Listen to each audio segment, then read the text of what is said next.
The schoolroom at Wexford House faced north, and so the morning light that fell across Eleanor Hartley's hands was thin and gray, the kind of light that asked nothing and forgave nothing. She had set the globe on the table for the eldest girl and the slate for the younger, and she was halfway through a sum when the music came up through the floorboards from the ballroom 2 stories below, where the household was rehearsing a quadrille for an occasion she would not attend. She did not look up.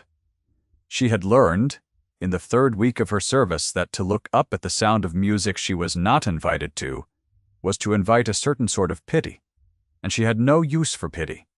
Her sleeve was darned at the wrist where the wool had thinned, and her shoes were worn at the heel, and she kept her back straight as a chair rail, and went on with the sum. Below her, a man she had never met stood at a window and watched a swallow cut across the gray, and thought of nothing, and did not yet know her name. He was a guest of the house, which was to say he was the reason for the quadrille, the reason the silver had been brought out and the second cook hired, and the dowager's temper sharpened to a point. The Crown Prince of Valmonte had come to England for the season as a private gentleman, or as private as a man may be when 3 footmen know the cut of his coat by heart, and he had been installed in the best rooms at Wexford House because his late mother had been girlhood friends with the dowager, and because a connection to a continental crown was the sort of thing the dowager collected the way other women collected fans. He was 38, tall and broad through the shoulder in a way that made low doorways a private nuisance, with dark hair worn a little longer than fashion, strictly allowed, and a face that the household had already decided was proud. They were wrong about the pride. What they were not wrong about was that he did not smile. The dowager had a plan, and the plan had a name, and the name was Lady Augusta Penforth, who was the diamond of the season and knew it. The dowager had arranged her at the dinner table the way a jeweler arranges a stone, and she had arranged the prince beside her, and she had arranged for the governess to remain upstairs where governesses belonged. To the household, Eleanor Hartley was a fixed and minor fact, like the back stair or the cold in the East Passage. She had come to them 6 months earlier with a letter of character, and no family anyone had heard of, and the room had decided what she was within an afternoon. She was the quiet governess. That was the whole of it, as far as the season was concerned, and the season did not trouble itself to learn more. What the season did not know, because she had told no one, was that the quiet had a history. Stay with me because the woman they had decided was nothing, was about to be named by the one voice in England no one could overrule, and the naming would cost her more than the silence ever had. Eleanor finished the sum, and praised the younger girl for her 7s, and went on. She had not always been a governess. Her father had been a clergyman with a good living and a better library, and he had taught her Latin and Italian and the use of a globe before she was 12, on the theory that a mind was a mind and the sex of its owner was the Lord's business and not his. When he died, the living died with him, and the cousin, who inherited the house, had been kind enough in his way and useless in every way that mattered, and the small sum her father had set aside had gone to settle a debt she had not known he carried. She had been 23 and educated above her station, and possessed of nothing the world counted as worth, and she had done the only respectable thing a gentlewoman in her position could do. She had gone into service teaching other people's children, the things her father had taught her, and she had folded the rest of herself away like a letter one does not send. The dowager found her on the 2nd morning. Eleanor was carrying the younger girl's primer down the back stair when the old woman appeared at the turn of it. Fan held a half-inch too high and looked at her the way one looks at a smudge on glass. "You are the new one," the dowager said. "It was not a question. You will keep to the upper floors during His Highness's visit. We do not want the schoolroom underfoot." Eleanor curtsied and said she understood, and the dowager went on without waiting to see whether she did. And that was the first time a provincial nobody, the dowager said to her companion at the foot of the stair, just loud enough. A clergyman's orphan playing at gentility. She has nothing, and she is nothing. And I will not have her cluttering the gallery when the prince comes down.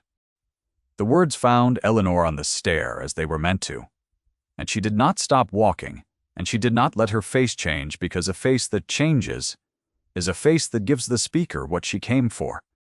She carried the words up to the schoolroom the way she carried the primer, held against her without comment, and she set them down beside the sum, and she went on with the sevens. 6 and 6 are 12, she said to the younger girl, and the girl repeated it, and the ordinary arithmetic of the schoolroom closed over the morning like water over a drop stone. This was the work the quiet did. It took in the cuts and gave back nothing, and the household mistook the silence for emptiness, and the mistake suited Eleanor, because a woman the world believed empty was a woman the world left alone. It would have ended there, a small cruelty among the season's larger ones, except that the eldest Wexford girl took a fever on the 4th night, and the house was thrown briefly out of its careful order. The physician was sent for, and the nursery maid lost her head, and it was Eleanor who sat up through the dark hours with a basin of cool water, and a steady voice reading the child the Italian fairy stories her own father had read to her, translating them soft and low, so the strange words would not frighten a girl already frightened. She did not know. The door stood ajar. She did not know that the prince, unable to sleep in a strange house and walking the gallery as was his habit, had stopped at the sound of a language he had not expected to hear in an English nursery, and had stood in the dark of the passage for the better part of an hour. Listening to a governess, he had not been introduced to render a Tuscan tale into English without once losing the thread of either. He did not announce himself. He watched her wring the cloth and lay it across the child's brow with the tenderness that no one was being paid to provide. He watched her catch the girl's hand when the fever made her cry out, and hold it, and lower her voice further so that the strange soft syllables became a kind of lullaby that asked the child to be less afraid. When the girl woke fretful and would not be soothed, the governess did not ring for the maid. She lifted the child against her shoulder and walked the small length of the nursery, the floorboards giving their familiar complaint under her worn heels. And she went on with the story in a murmur, the fisherman and his greedy wife, and the patient enchanted fish, until the breathing against her neck went slow and even again.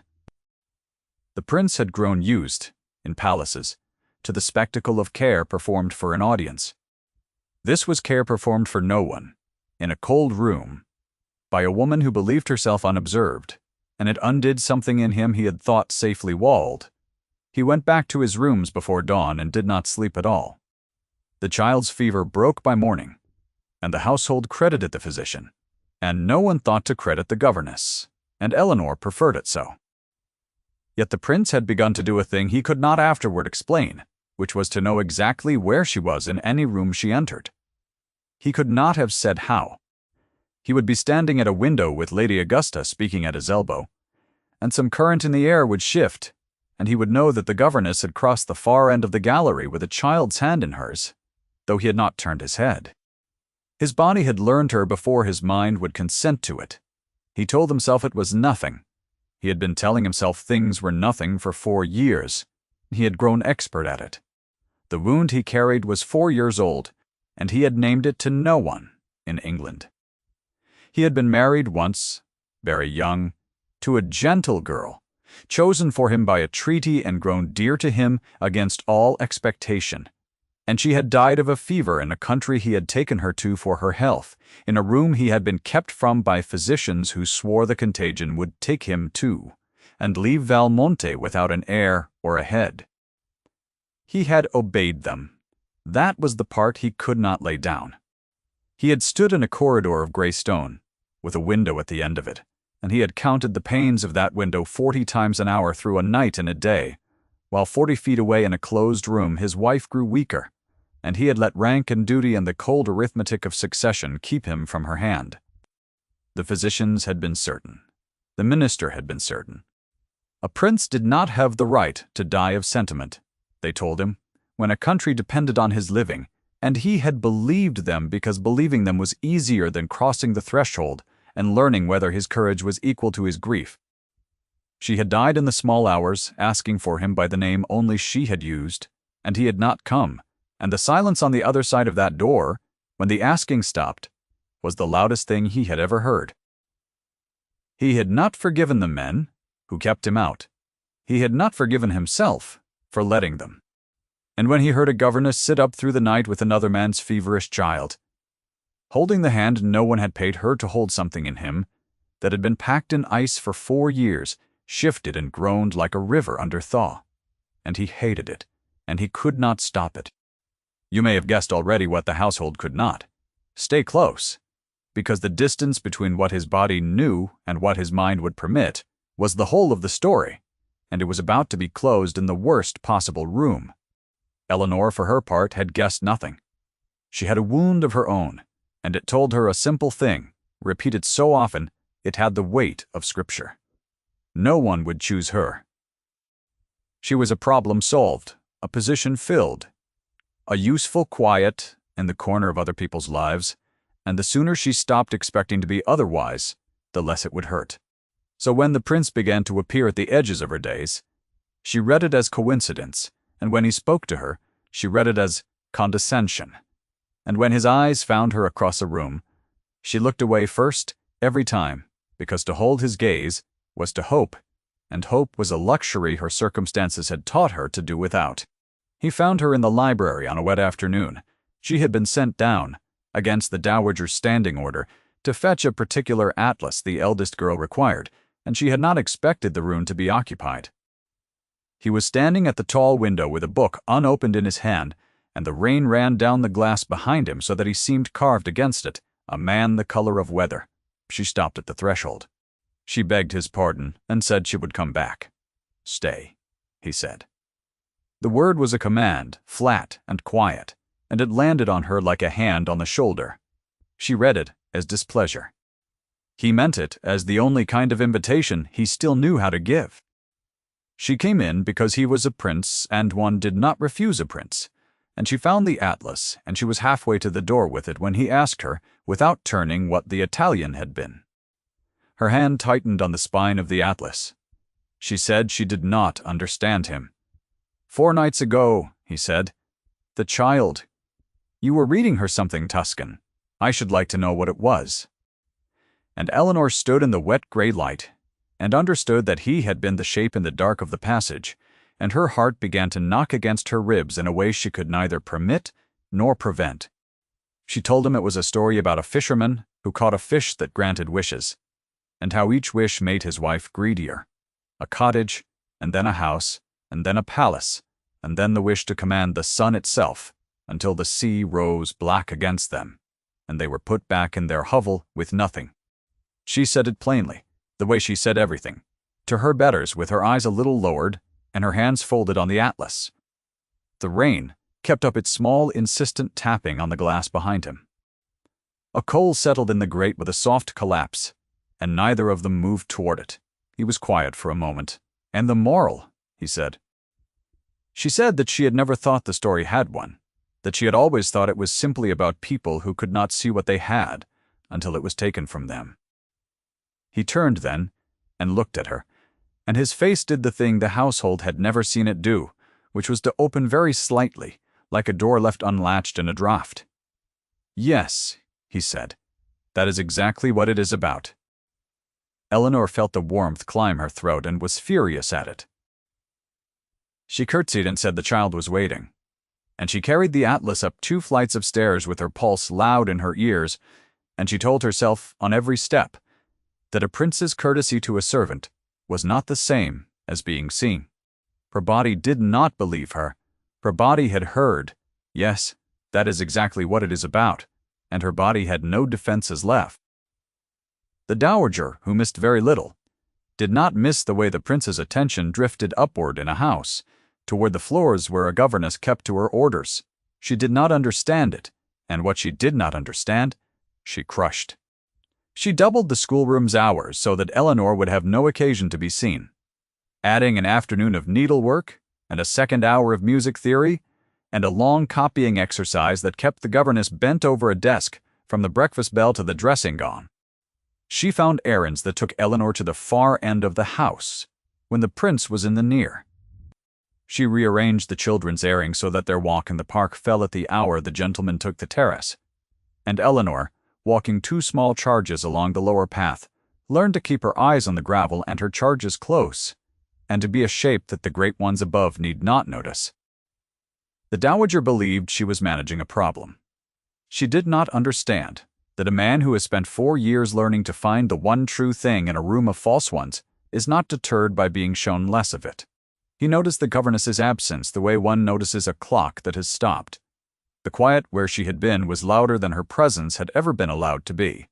She arranged Lady Augusta in the prince's path at every turn, at the breakfast table, and the music room, and the long walk, to the folly and back, a campaign of diamonds and white shoulders and practiced laughter. And she began in the way of women who have ruled a small world for 40 years, to make small public corrections, the kind that are technically courtesy and entirely a knife. At a card party, she introduced Eleanor to a visiting matron, not as Miss Hartley but as the girl who manages the children, and watched to see the prince note the demotion, and was satisfied when his face showed nothing, and did not understand that nothing in this man. Lady Augusta was not cruel by nature. She was something more dangerous, which was certain. She had been told from the cradle that she was the correct answer to every question a drawing-room could ask, and she had no reason yet to doubt it. And so she treated Eleanor with the careless kindness one extends to furniture, neither seeing her nor wishing her ill. It was Augusta who voiced the label the second time, and she did it without heat, which made it worse. They were in the music room, and the prince had asked, with the directness that unsettled English ears, whether the governess played, for he had heard a pianoforte from the upper floors and thought the touch uncommon. The room went still. Augusta laughed, light as a dropped glove. "Oh, the quiet governess," she said. "I doubt she has anything worth hearing, your highness. They are taught only enough to teach, you know. She is a provincial nobody with a tidy hand." The prince said nothing. Instead, he set down his cup with a care that the dowager, watching, found she did not like, and he did not ask Lady Augusta to play, though her music was open on the stand. What none of them knew was that the pianoforte they had heard was Eleanor's one transgression. She went down to the music room in the dead hours after the household slept, when no one would hear and no one would mind, and she played the pieces her mother had taught her before her mother died, the Scarlatti and the slow Bach her father had loved. And it was the only hour of the day she allowed herself to be the woman she had been before the world reduced her. She did not know the prince had heard her. She did not know that he had begun on certain nights to sit in the dark of the corridor outside that room, as he had sat outside the nursery, listening to a woman play as though she were speaking to someone who had died, because he recognized the sound. He had made that sound himself in his way. For 4 years, he had simply never had a pianoforte to put it in. The witnessing the household could not have arranged, and would not have believed, came on an ordinary Tuesday. The youngest Wexford child, a boy of 5, too small for the schoolroom and too curious for the nursery, slipped his maid and got out onto the gravel sweep where a groom was bringing round a green-broke colt for the prince's inspection. Eleanor saw it from the schoolroom window. The small, bright figure wandering directly into the path of an animal that did not yet understand its own feet. And she did not call for help, and she did not faint, and she did not freeze. She went down the back stair faster than she had ever moved in her life, and out across the gravel in her thin shoes, and she had the boy up off the ground and against her shoulder, and herself between the child and the colt before the groom had finished swearing. The colt shied at the sudden motion, and reared hooves cutting the gray air, and came down hard a yard from where she stood, with her back to it and the boy's small face pressed into her neck, gravel sprayed against her hem. She did not flinch.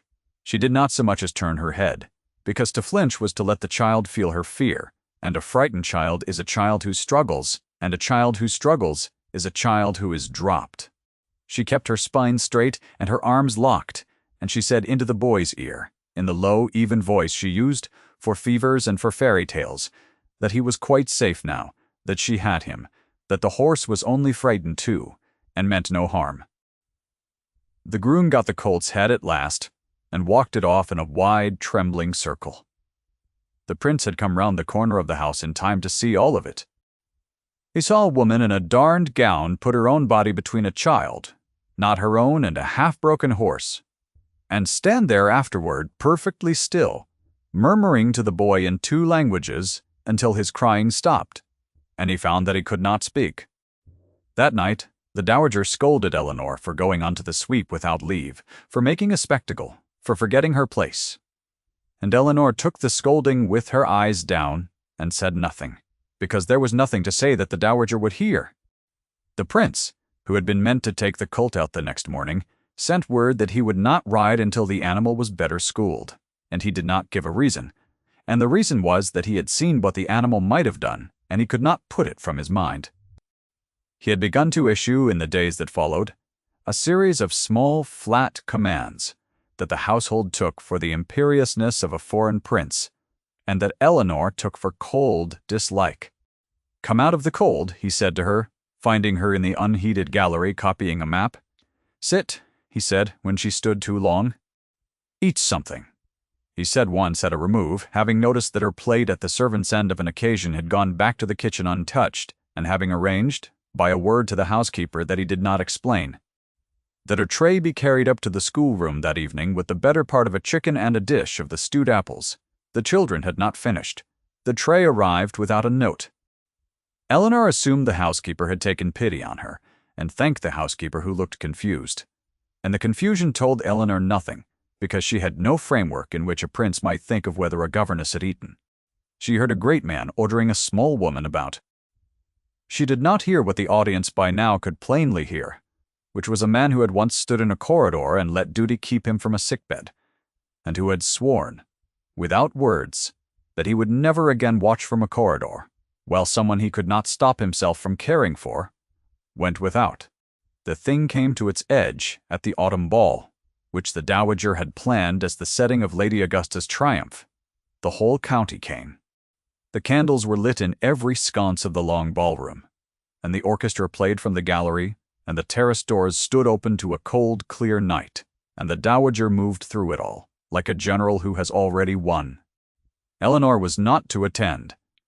She was to keep the children above stairs, and out of the way. The eldest girl, recovered and adoring, begged so hard to see the dancing, that Eleanor brought her down to the gallery above the ballroom to watch through the balustrade for half an hour, on the understanding that they would be shadows, and no one would know. They were not shadows long.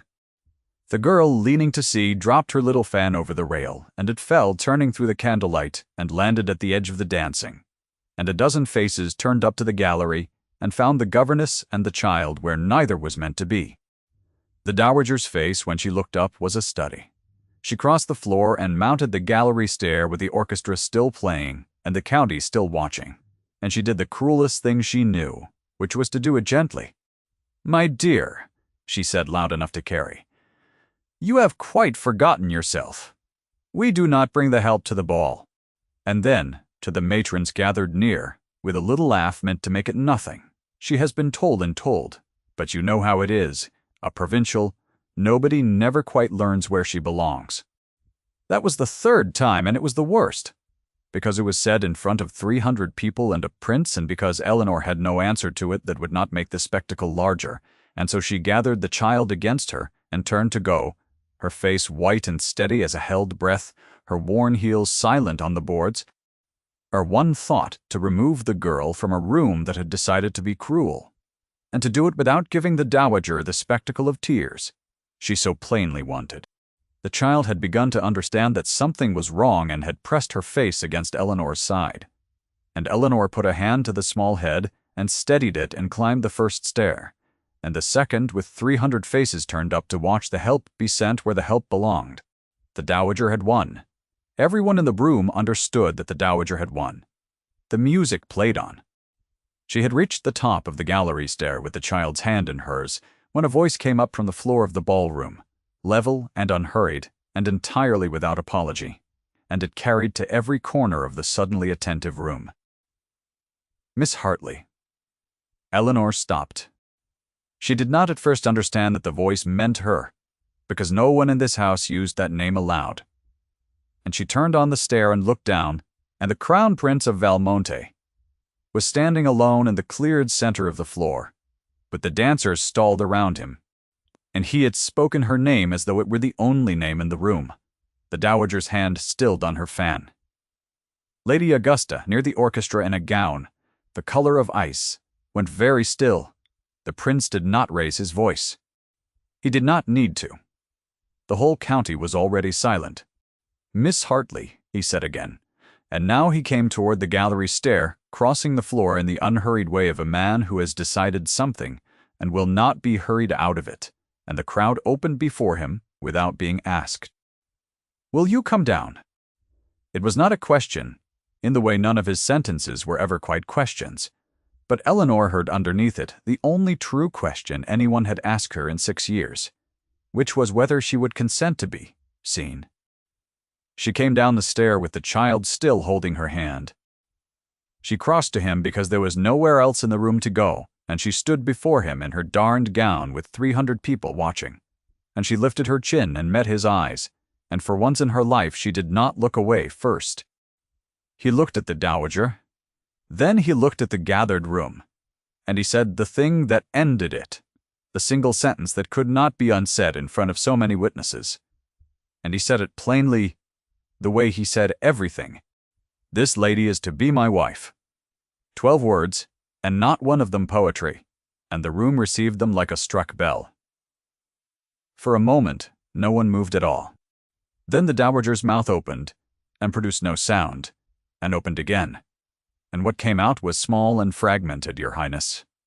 "Surely you cannot," she is, and she could not finish any of it, because every way she had of finishing it had just been made unsayable in front of the entire county. Lady Augusta's gloved hand rose to her own throat, and her face went through surprise to understanding to something almost like relief, as though a question she had been made to carry her whole life had at last been answered no, and not by her failure. The prince did not look at either of them again. He had eyes only for the woman. In front of him he took Eleanor's hand. Her glove was darned at the wrist, and his was not, and neither of them noticed. "I have stood in a corridor once," he said low now, for her alone, though the nearest dancers heard it, and carried it outward through the room like rings on water, while someone I should have gone to died asking for me. I will not do it again. I have watched you put yourself between a child and harm and ask nothing for it.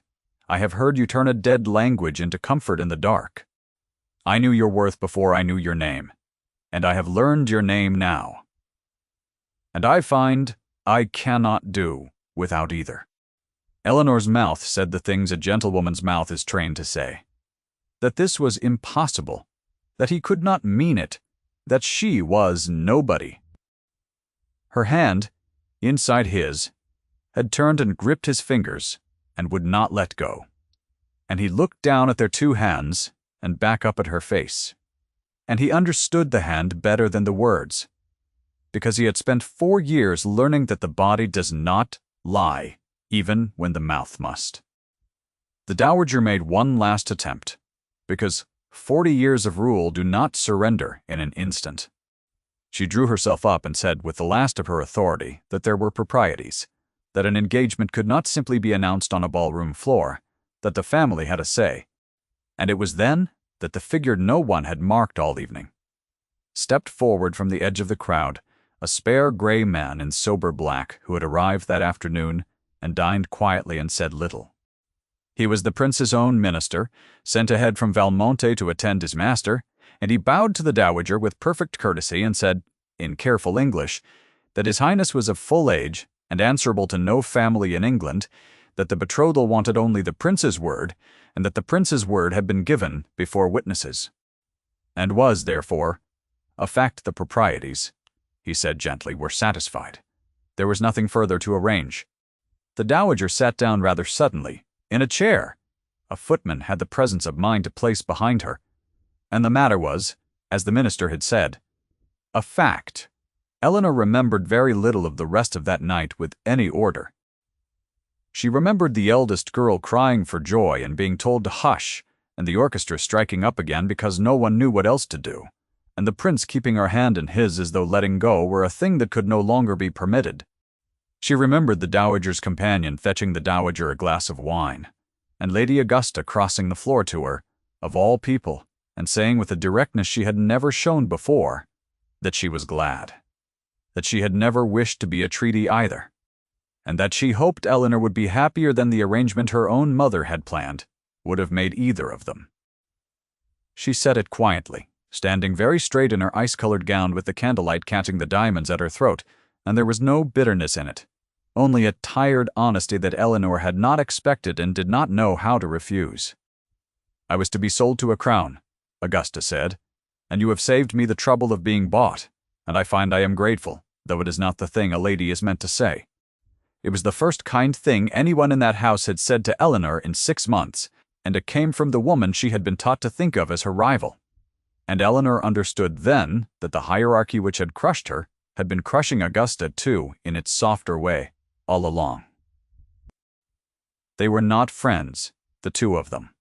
They would never be friends. They had simply, for one moment in a crowded ballroom, seen each other clearly, which was more than the season had ever managed for either of them. They were married in the spring in the small gray church where Eleanor's father had once held a living, by particular request of the bride.